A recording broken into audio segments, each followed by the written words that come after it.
Sekarang saya menerangkan model dan teori komunikasi. Model komunikasi linear adalah proses linear tertarik pada teknologi radio dan telepon.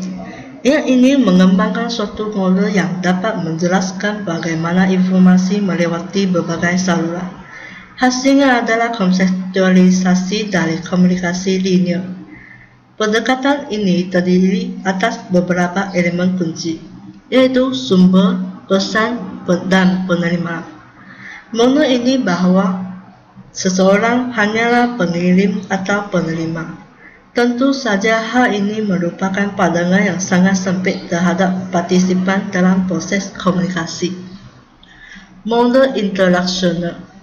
Model ini menekankan pada proses komunikasi dua arah di antara para komunikator. Dengan kata lain, komunikasi berlangsung dua arah, yaitu dari pengirim kepada penerima. Proses pelingkar ini menunjuk bahwa komunikasi selalu berlangsung. Para peserta komunikasi menurut model interaksional adalah orang-orang yang mengembangkan potensi manusianya melalui interaksi sosial, tapanya melalui menggambarkan peran orang lain. Patut dicatat bahwa model ini menempatkan sumber dan penerima mempunyai kedudukan yang sederajat. Satu elemen yang penting bagi model ini adalah umpan balik. Model transaksional. Model ini menggaris bawahi pengiriman dan penerimaan pesan yang berlangsung secara terus-menerus dalam sebuah komunikasi. Komunikasi bersifat transaksional adalah proses kooperatif, yaitu pengirim dan penerima sama-sama bertanggung jawab terhadap dapat dan efektivitas komunikasi yang terjadi.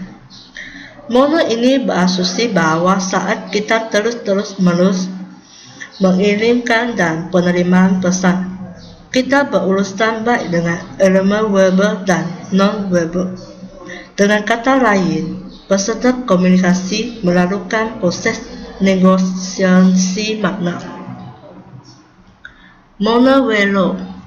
Sumber terdiri daripada keterampilan berkomunikasi, sikap, pengetahuan, dan sistem sosial budaya.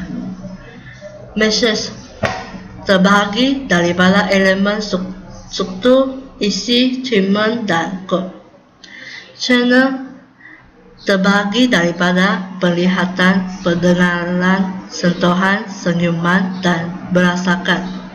Penerimaan terbahagikan daripada keterampilan berkomunikasi, sikap, pengetahuan, dan sistem sosial budaya. Model ini adalah non-verbal.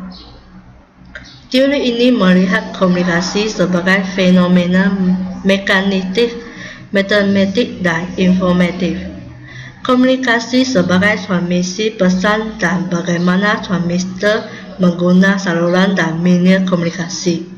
Ini merupakan salah satu contoh gamblang dari mahal proses yang mana melihat kod sebagai sarana untuk mengonstruksi pesan dan menerjemahkannya, yaitu encoding dan decoding.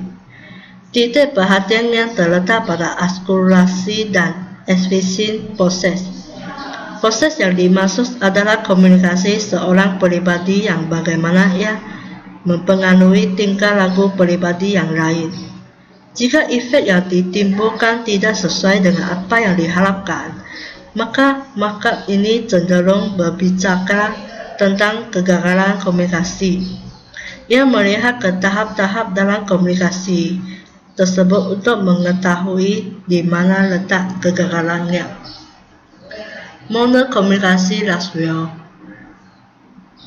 Speaker adalah pihak yang memulai suatu komunikasi.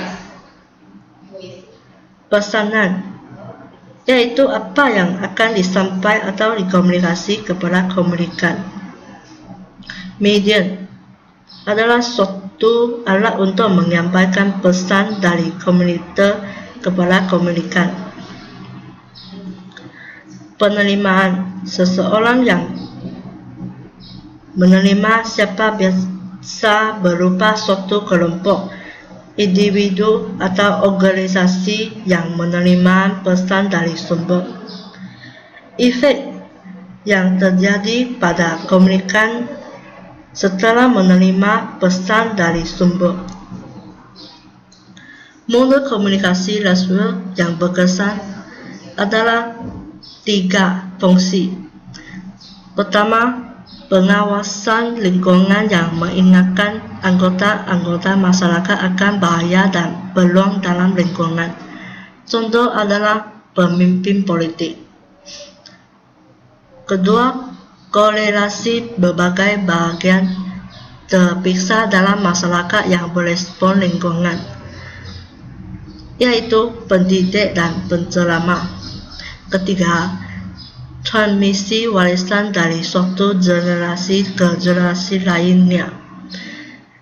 Sebagai contoh, anggota keluarga dan pendidik sekolah. Contoh yang pemimpin politik yang bernama Jokowi, dia akan membuat perubahan yang untuk mengemaju daerahnya. Dia disiarkan melalui telepon kepada masyarakat dengan pengaruh yang terjadi karena mendapat pesan terhadap calon.